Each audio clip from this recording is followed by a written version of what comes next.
Ah, ya.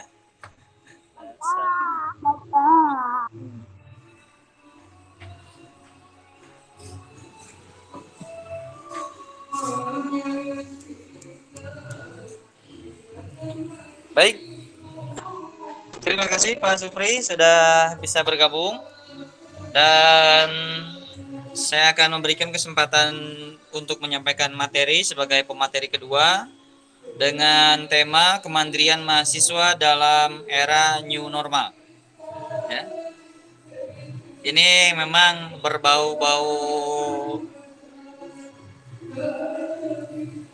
nuansa di negara kita, ya, new normal, tapi sampai sekarang belum normal juga nih. Bagaimana pendapat dan pemahaman tentang hal ini pada Bapak Supriyatin MAG sebagai pemateri kedua? Waktu dan kesempatan saya persilahkan. Mangga Pak Supri.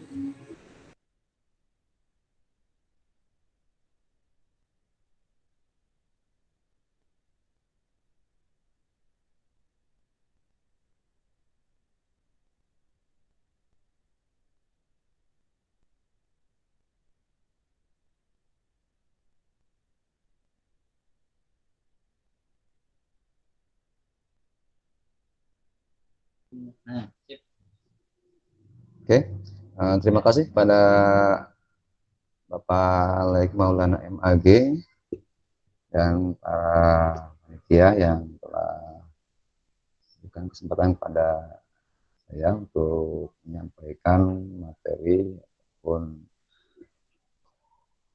mengenai kemandirian mahasiswa dalam era new normal. Ya, sebagaimana tadi yang dikatakan, memang di kondisi bangsa Indonesia ini belum mencapai sesuatu yang bisa dikatakan normal, dan bahkan menurut para ahli di berbagai negara, ya, ada kemungkinan besar beberapa tahun ini kita sulit untuk kembali kepada suasana normal, sehingga pemerintah dan WHO, bagian kesehatan dunia, mengantisipasi ada yang disebut dengan era new normal. Nah, bagaimana apa yang dimaksud dengan era new normal ini dan apa hubungannya dengan mahasiswa, nanti akan sedikit kita kaji ataupun kita pahami. Mudah-mudahan ini menjadikan suatu bekal bagi para mahasiswa-mahasiswi ketika nanti menjalankan kuliah kerja mahasiswa mandiri di lapangan, artinya bukan di lapangan bola ya, di masyarakat seperti itu. Oke, sebelum ke wilayah itu perlu diketahui dulu oleh para mahasiswa-mahasiswi bahwasanya kuliah kerja mahasiswa mandiri itu ataupun komponen KKMM itu ada tiga, ya. Yang pertama komponen mahasiswa, yang kedua komponen masyarakat ataupun bisa dikatakan mitra dari mahasiswa itu sendiri ketika melaksanakan kuliah kerja mahasiswa, dan yang ketiga tentunya komponen perguruan tinggi, ya, komponen perguruan tinggi. Yang pertama sedikit kita pahami dulu, ya, bagaimana mahasiswa itu melaksanakan KKM ini. Tentunya sudah dipahami dan sudah diketahui, salah satu dari Dharma perguruan tinggi sendiri adalah yang pertama pendidikan, yang kedua adalah penelitian, dan yang ketiga adalah pengabdian. Nah, para mahasiswa-mahasiswi tentunya dari awal, dari semester 1 sampai dengan semester 6 ya, sekarang ini kemarin, itu telah melaksanakan tahapan yang pertama dari Tridharma atau tiga dharma dari perguruan tinggi, yaitu melaksanakan pendidikan. Jadi sudah bekal ilmunya sudah penuh lah, bisa dikatakan, karena sudah apa namanya banyak ya yang dikecap dari awal semester 1 sampai dengan semester 6 itu sendiri, sehingga ya sudah terbentuk sebuah pola pikir yang sangat dewasa, ya, pola pikir yang bisa menganalisis segala sesuatu permasalahan, pola pikir yang bisa menyelesaikan sebuah permasalahan, dan bahkan bukan hanya menganalisis permasalahan, bukan juga menyelesaikan permasalahan, tapi bagaimana penganalisan dan penyelesaian masalah itu diramu dengan secara pragmatis ilmiah, artinya dengan secara keilmuan, sehingga nanti ketika ada hal-hal yang berkaitan, insya Allah nanti kita akan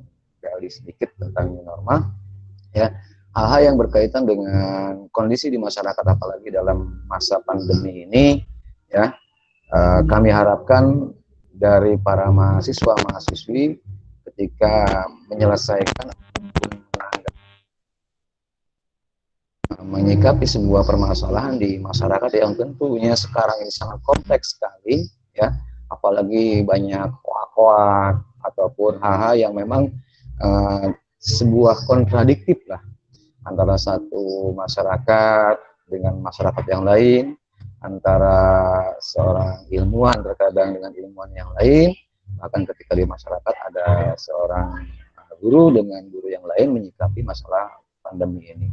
Lebih lagi yang memang kita sedikit khawatirkan di bangsa ini, banyak hal-hal yang dipolitisasi oleh pihak-pihak yang mungkin rival dari pemerintah itu sendiri. Ini kan tanggung jawab mahasiswa ketika menghadapi bagaimana diri atau mengurus sifatnya masing-masing.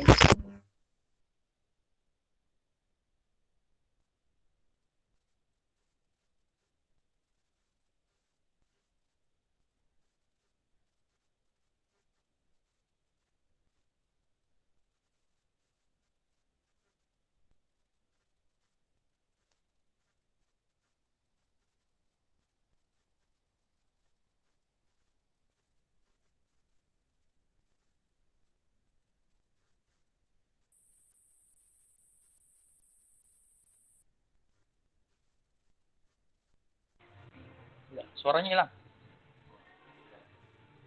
Belum. Ya.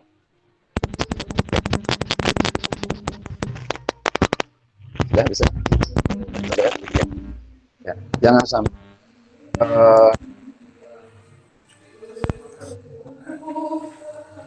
Hilang. sinyalnya ya. Ya, pokoknya ada tanda. Oke. Ya. Atau menyikapi suatu masalah itu seperti yang memang tidak diberikan sebuah pendidikan, gitu, atau tidak memiliki bekal pendidikan. Ini kan banyak banyak di masyarakat sekarang itu terjadi hal seperti itu. Baru dengar berita di WA, baru mendengar berita di media sosial, itu sudah menjadikan sebuah berita itu adalah hal yang pasti, atau hal yang memang terjadi, dan itu dianggap sebuah kebenaran atau sebuah ini. Padahal ya tentunya perlu dikaji, perlu dianalisis, perlu dilihat lagi apakah benar atau tidak berita tersebut. Contoh kemarin kita digegerkan dengan adanya bendera Jepang, ya, katanya bendera Cina yang dikibarkan oleh TNI. Itu salah satu hal yang sebenarnya politisasi dari Jepang. Tapi itu urusan pemerintah, urusan politik. Tapi yang jelas satu komponen mahasiswa ya ketika nanti terjun di masyarakat itu adalah manusia atau orang sebagai orang yang sudah terdidik, yang sudah bisa menganalisis, menyelesaikan masalah, dan tentunya masalah itu harus diselesaikan dengan secara pragmatis ilmiah. artinya dengan secara ilmiah. Itu salah satu komponen yang ada di KKN itu adalah kamu sendiri atau mahasiswa sendiri yang memiliki sudah lengkap. Samping itu, ya, di samping mahasiswa harus memiliki sebuah agent control yang harus disesuaikan dengan keilmiahannya dan pola pikirnya mahasiswa itu sendiri, ya tentunya kita di masyarakat nanti harus menjadi sebuah motivator dan inovator terhadap sebuah problem solver, ya. Artinya apa? Artinya kita menjadi orang yang balance, yang pertengahan, yang tawasud, yang tidak kesana kesini, harus seimbang. Jangan sampai keberadaan kita nanti di masyarakat ataupun di sebuah lembaga ataupun di tempat kita melaksanakan kegiatan KKM nanti bukan menjadi sebuah penyelesaian masalah, tapi menjadi masalah. Jangan sampai seperti itu. Sebab apa? Sebab dari komponen yang awal, mahasiswa ketika melakukan penerjunan di masyarakat itu harus menjadi orang yang sebagai agent social of control, mengontrol keadaan masyarakat, dan agent social of change yang harus berubah. Oke. Yang kedua, tentunya ada komponen yang perlu kita perhatikan, ya, di KKN ini adalah masyarakat. Masyarakat. Nah, bagaimana kita menyikapi komponen yang kedua ini? Tadi komponen mahasiswa, ada komponen masyarakat, dan nanti ada juga yang disebutkan komponen perguruan tinggi. Sebelum kita ke wilayah new normal, ya. Yang kedua, komponen masyarakat. Nah, artinya ini masyarakat kita jadikan sebuah mitra bagi kita semua. Tentunya KKM dengan PLPK, nah kemarin kan kalau PLPK di hanya satu instansi, artinya sebuah lembaga yang sedang melakukan pendidikan. Kalau KKM itu jelas, walaupun kita sifatnya mandiri, tapi nanti secara pelaksanaannya itu pasti akan berbaur ke beberapa instansi, baik itu instansi pendidikan ataupun instansi pemerintahan, bahkan mungkin nanti ada instansi sosial kemasyarakatan. Nah, dari wilayah yang komponen kedua, KKM yang disebut dengan masyarakat, kita harus jadikan sebuah mitra masyarakat itu. Artinya bagaimana pola pikir yang sudah kita bangun, ya, keilmuan yang sudah kita miliki, dan analisis atau pisau analisis yang kita punya itu disinergikan dengan masyarakat itu sendiri, ya, dengan masyarakat itu sendiri. Baik nanti masyarakat yang wilayah pemerintahan instansinya, ataupun wilayah sosial keagamaan nanti LSM dan yang lainnya, ataupun yang jelas sesuai dengan ini kita jurusan kita pendidikan, ya.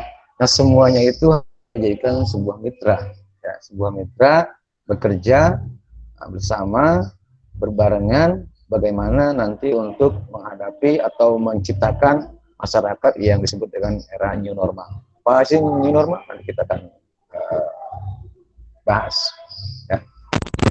Nah, ini sekali lagi komponen yang kedua masyarakat itu dijadikan mitra.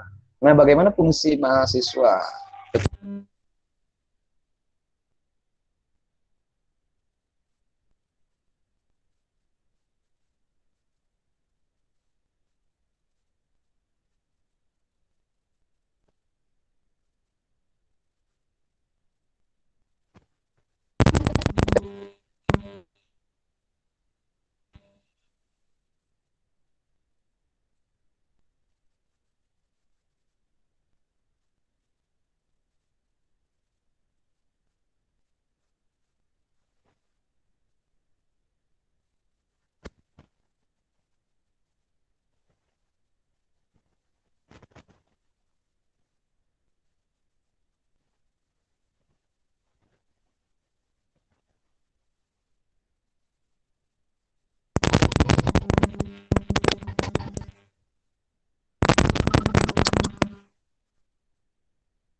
Bisa mendengar?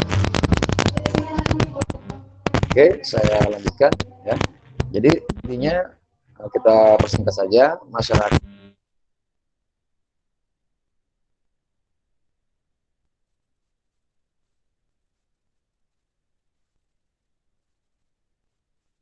Dan yang ketiga adalah perguruan tinggi, ya.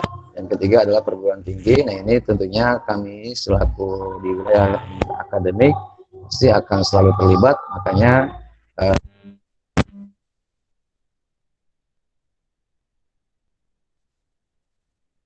skripsi maaf di KKN itu sendiri nanti selalu akan mendampingi mahasiswa.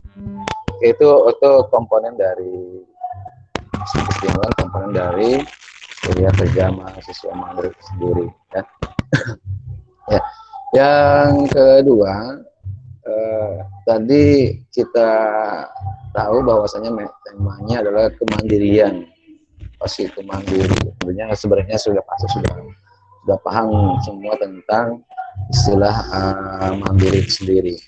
Tapi satu pernyataan yang saya ambil dari wilayah kemandirian itu ada salah satu ahli mengatakan mandiri itu intinya kepercayaan terhadap ide diri sendiri, ya.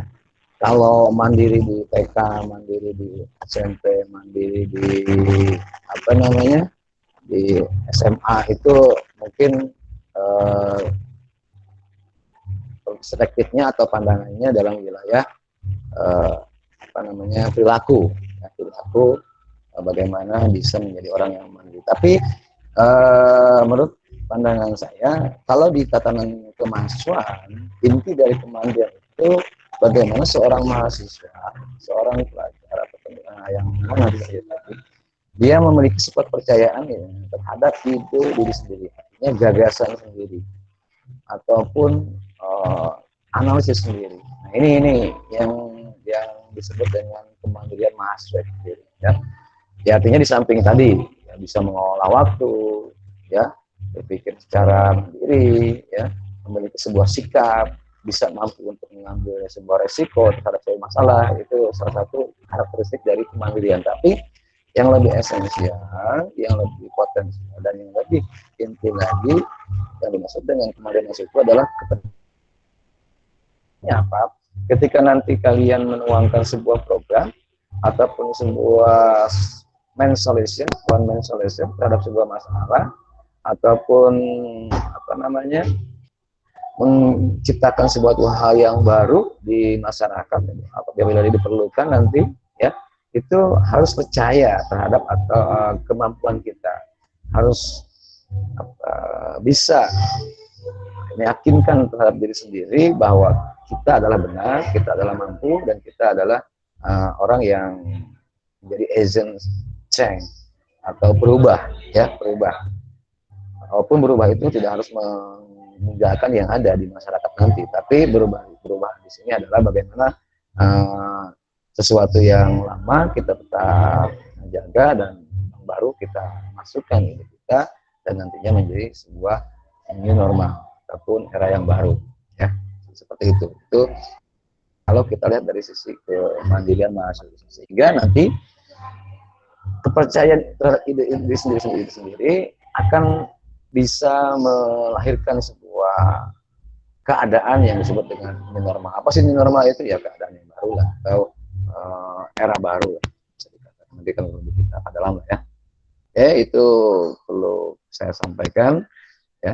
Yang terpenting adalah bagaimana kita menjadi orang yang percaya diri, orang yang mampu untuk bertanggung jawab terhadap perilaku kita ataupun ide-ide kita nanti di masyarakat sendiri. Dan selanjutnya perlu saya sampaikan dalam kesempatan kali ini, ya, ada 3 peran mahasiswa nanti ketika kalian di masyarakat. Ada peran moral, peran sosial, dan peran intelektual. Ini 3 peran ini yang selalu melekat di bahu mahasiswa, ya.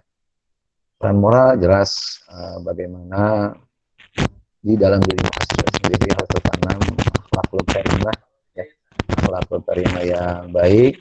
Ya, tentunya kan para mahasiswa-mahasiswi harus menjaga identitas ataupun menjaga dari Studio Pahala ini sendiri. Ya, kalian membawa sebuah instansi yang namanya STIT Studio Pahala, Ya, tolong dijaga akhlakul karimahnya, tolong dijaga perilaku dan sikapnya, dan ketika nanti di masyarakat kalian itu harus menjadi orang yang adem, bukan hanya benar. Kalau adem itu ya, yang adem itu kalau dalam bahasa itu bukan hanya benar, tapi sampaikan apa namanya, kebenaran itu belum tentu benar di mata masyarakat, tapi kebenaran itu bisa jadi pemecah masalah, bahkan kebenaran itu sendiri bisa jadi problem atau penambah masalah, ya. Nah, di wilayah moral ini saya pesan kepada para mahasiswa, peran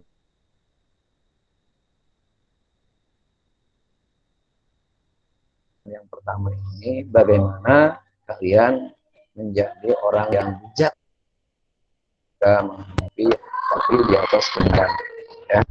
Sebab benar belum tentu bijak, tapi bijak sudah tentu benar. Nah, ini rumus dari moral itu sendiri. Sebab ya banyak di kalangan masyarakat kita, ya ini tanggung jawab sebuah akademi menurut saya, ya, dan para alim ulama gitu, ya. Jangan sampai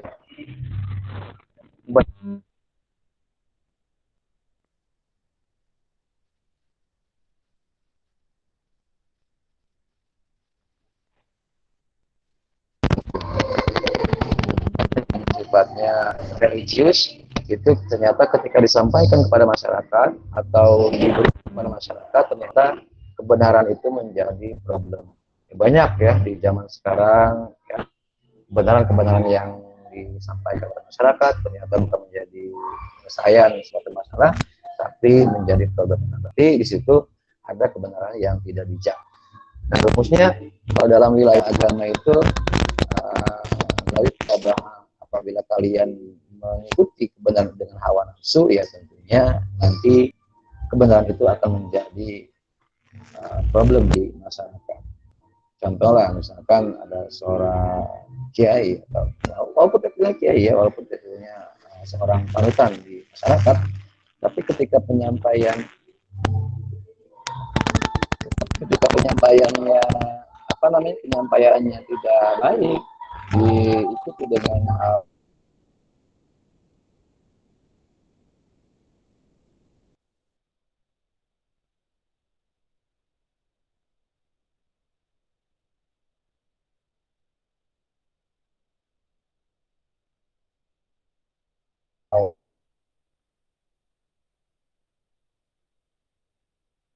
nafsu, ya, ya tentunya itu akan intelektual ini bagaimana apa namanya menyalurkan fungsi dari keilmuan kita, pengetahuan kita, ya, untuk mencerahkan kondisi masyarakat.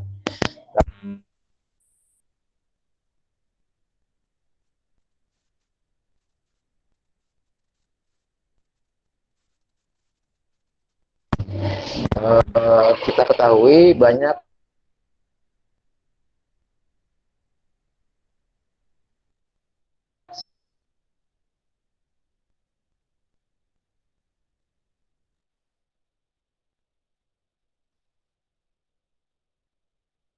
sekali kebijakan-kebijakan pemerintah, ya, dalam rangka menuju era new normal sendiri.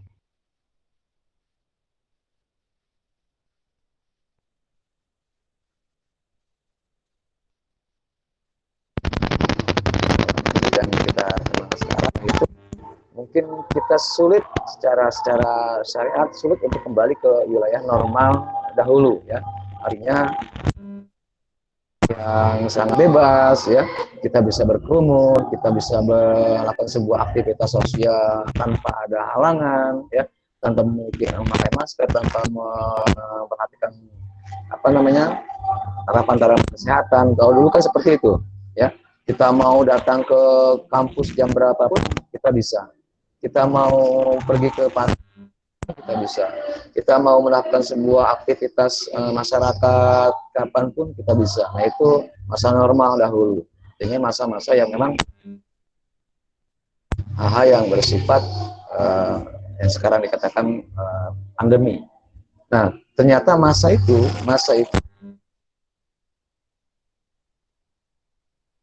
ke wilayah itu, sehingga ada yang disebut dengan new kenormalan baru.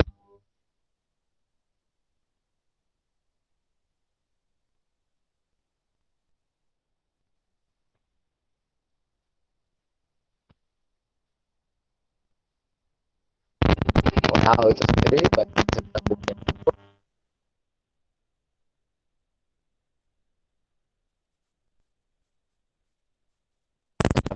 new normal sendiri. Mungkin hanya beberapa negara, ya. Salah satunya ada negara Jerman, Taiwan, dan Cina yang baru bisa melakukan new normal sendiri. Artinya normal tapi dalam kondisi yang baru, dalam yang tidak seperti biasanya. Nah, untuk ke wilayah itu,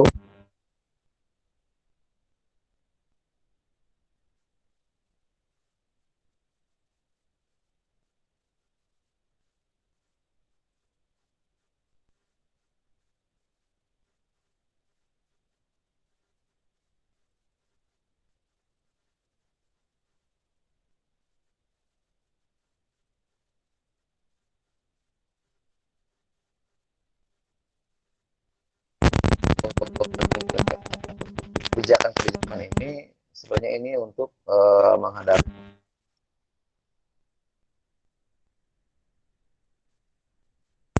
pemerintah, ya. Nah, walaupun memang di apa namanya di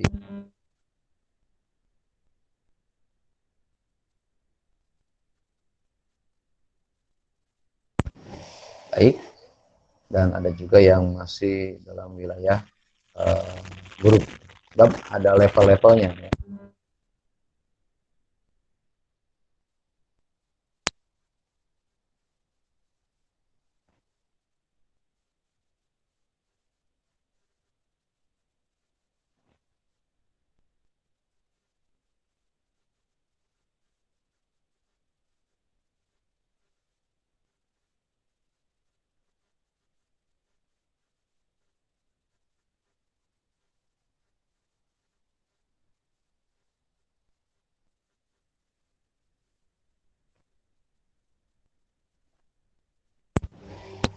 Berdiam di dalam rumah, sehingga kalau dulu itu kalau di Cina itu di apa namanya di Wuhan, ya, di Wuhan itu udah masa kritis itu, ya, itu sudah masa kritis yang bisa dikatakan kalau istilah sekarang itu level 1, itu level kritis. Kalau kita kan di mana di Jawa Barat khususnya, ataupun di Bogor juga lebih khusus lagi, itu dalam masa level 4. Artinya level 4 di sini suatu level yang tidak terlalu berbahaya sebenarnya, tapi berpotensial juga untuk penyebaran virus COVID itu sendiri. Nah, sekarang bagaimana peran mahasiswa itu sendiri terhadap menciptakan era new normal, ya. Artinya apa? Artinya kita juga selaku agent sosial influencer ataupun selaku orang yang terdidik, ya tentunya jangan terbawa arus oleh kondisi politik sekarang. Tetap kita mengikuti aturan pemerintah yang sudah ditetapkan, yang tentunya itu semua untuk memulihkan kembali, ya, memulihkan kembali terhadap apa namanya kondisi kita. Walaupun tidak akan maksimal secara, bukan sulit untuk maksimal secara normal kembali ke zaman dahulu yang tidak, yang tadi saya katakan serba bebas, ya. Setidaknya, ya, langkah kita dalam membantu pemerintah ini bagaimana untuk mempercepat, ya, kestabilan di bidang kesehatan, kestabilan di bidang sosial, kesehatan di bidang ekonomi. Sebab kenapa pandemi ini, ya, ini sudah sangat sekali mengganggu seluruh aktivitas baik di bidang sosial, ekonomi, bahkan di bidang pendidikan, ya, sedikit terhambat, ya. Sehingga, nah, bagaimana peran mahasiswa itu sendiri dalam kondisi sekarang, ya, kondisi sekarang bisa mencerahkan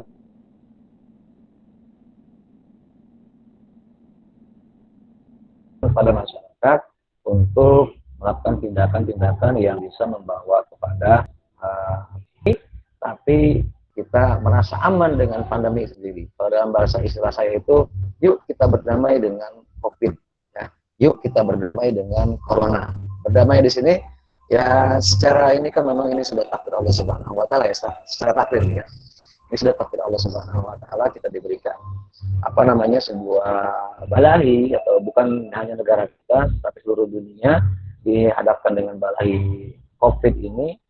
Walaupun memang nanti tadi yang saya katakan di masyarakat akan berbeda-beda ya, ada yang mengatakan Covid itu ada yang mengatakan Covid itu tidak ada juga yang dan yang lainnya lah. Tapi yang perlu saya perlu sampaikan dalam wilayah Covid ini ya, untuk masalah politisasian ada Covid itu ya itu urusan pemerintah lah ya, pemerintah bukan urusan kita. Tapi yang jelas secara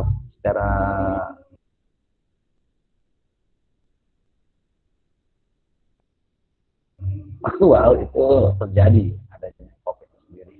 Walaupun banyak banyak pandangan-pandangan, satu sisi ada, satu sisi jalan dan ini berbeda. Sebab saya teringat ini mungkin bukan wilayah ilmiah menurut saya, tapi wilayah religiusitas yang dibangun dengan wilayah rohaniah. Ya, ada yang mengatakan bahwa memang Covid itu buatan dari manusia, salah satunya beberapa negara membuat sebuah virus Covid sendiri.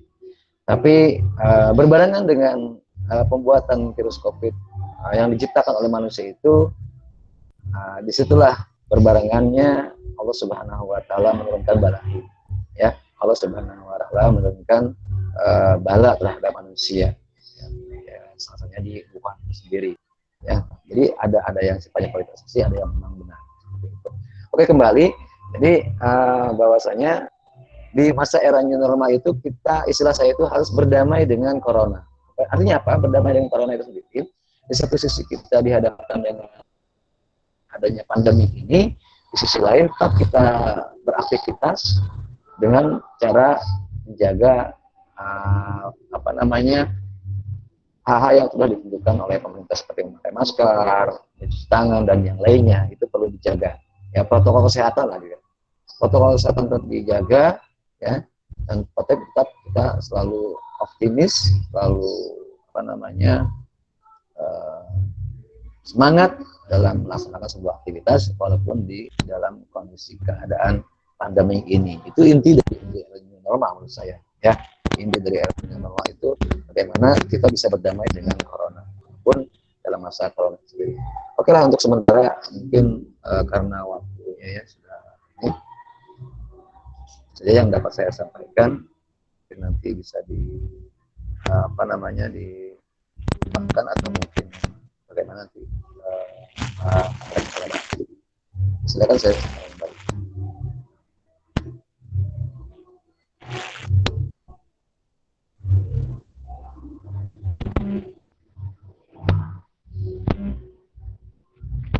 Ada dangdutan ya. Oke, mungkin dari para mahasiswa ada yang perlu didiskusikan sebelum kita ini.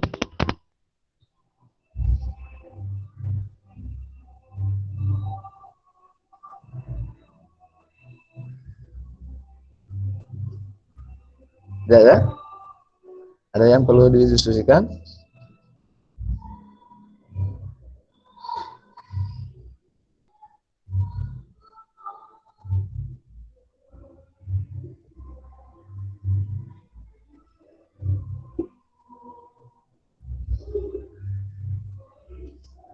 Oke ya, kalau memang tidak, halo, suara Bapak terdengar ya?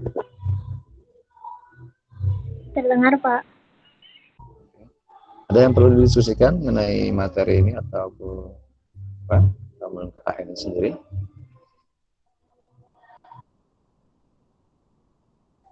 Oke, kalau memang tidak ada ya, sedikit terakhir dari Bapak ya kepada para mahasiswa-mahasiswi ya. Tetap melakukan sebuah tugas dari kampus, yaitu kuliah kerja mahasiswa mandiri atau KKN ya, dan jaga kesehatan ya. Selalu berkarya, berinovatif ya, berkreatif di masyarakat. Dan satu sedikit pesan saya, ada sebuah istilah yang mengatakan man asyrafat bidayatuhu asyrafat nihayatuhu. Ya, ini yang dikatakan oleh salah seorang ulama ya, barang siapa yang baik, barang siapa yang bercahaya di awal pendidikannya atau proses pendidikannya, ya salah satunya kan KKM ini adalah proses kalian dalam melakukan sebuah pendidikan di perguruan tinggi. Dan ketika kalian terjun di masyarakat, ini merupakan awal yang walaupun memang sebelumnya sudah menjadi komponen masyarakat kalian itu, ke mahasiswa itu. Tapi yang jelas sekarang formalnya mahasiswa terjun ke masyarakat, ya tentunya harus diawali dengan sesuatu yang bagus, yang baik, yang tidak menciptakan problem di masyarakat, dan yang bijak. Parameternya awas, kita jangan terlalu berpaku kepada sebuah kebenaran, tapi harus menjadi orang yang berpaku kepada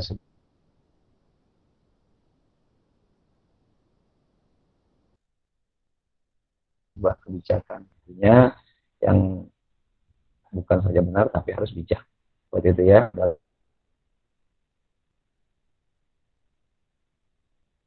menyikapi segala sesuatu.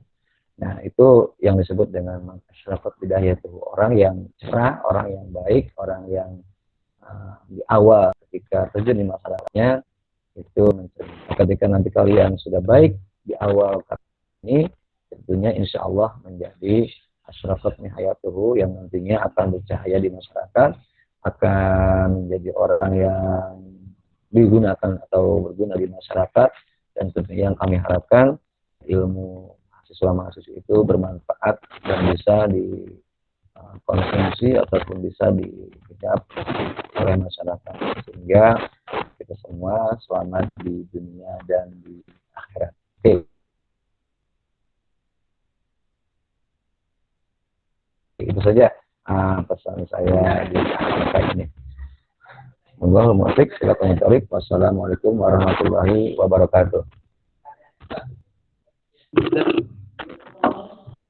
Waalaikumsalam warahmatullahi wabarakatuh. Terima kasih Bapak Kaprodi selaku pemateri kedua, dan insya Allah beliau juga sebagai pembimbing atau dosen pembimbing lapangan. Alhamdulillah materi dari awal sampai akhir sudah kita lewati, dan tadi sudah ada sesi tanya jawab juga. Alhamdulillah. Kalaupun nanti dalam perjalanan terdapat hal-hal yang perlu dipertanyakan, silahkan pihak panitia maupun dosen pembimbing insya Allah kooperatif untuk memberikan solusi dan memberi dari terkait.